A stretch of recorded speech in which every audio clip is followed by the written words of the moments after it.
Hey, it's Mark Weiss. I want to speak with you today about an issue involving telemedicine.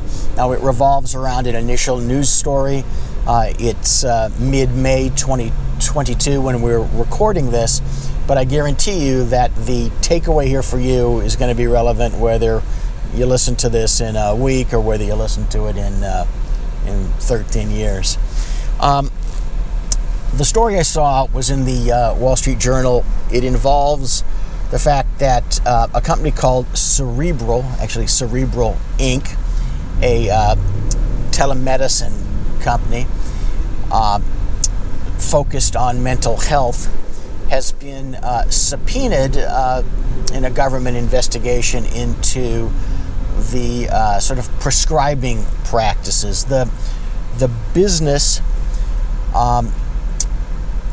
is focused on mental health issues, particularly ADHD. It certainly came to fore during the pandemic, but what the government is apparently investigating are the company's prescribing practices. The story also reported that a number of the nurse practitioners engaged by the company had complained that the 30-minute patient visit wasn't sufficient and that there was some pressure on them to prescribe controlled substances. Apparently, the story also reveals that there's been some lawsuits filed by physicians, as I recall, or a physician, alleging that the company is putting pressure on to increase profit as opposed to, patient care.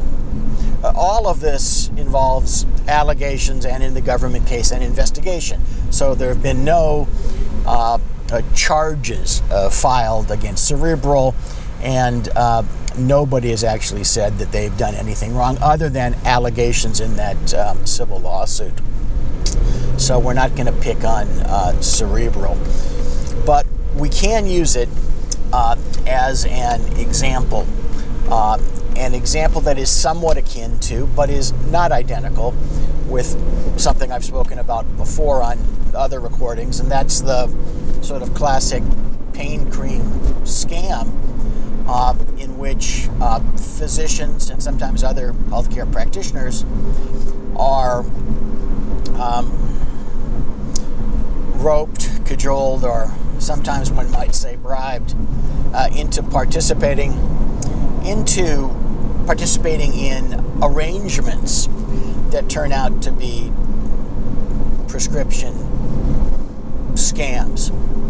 In the classic pain cream scam, it's a physician who is in essence hired or usually paid on a per patient or per call basis to prescribe a pain cream, generally a supposedly compounded, but the government would allege illegally manufactured compounded medication to patients with whom that physician has a 5 or 10 minute conversation, which patients are pulled into the arrangement by way of the participation of telemarketers.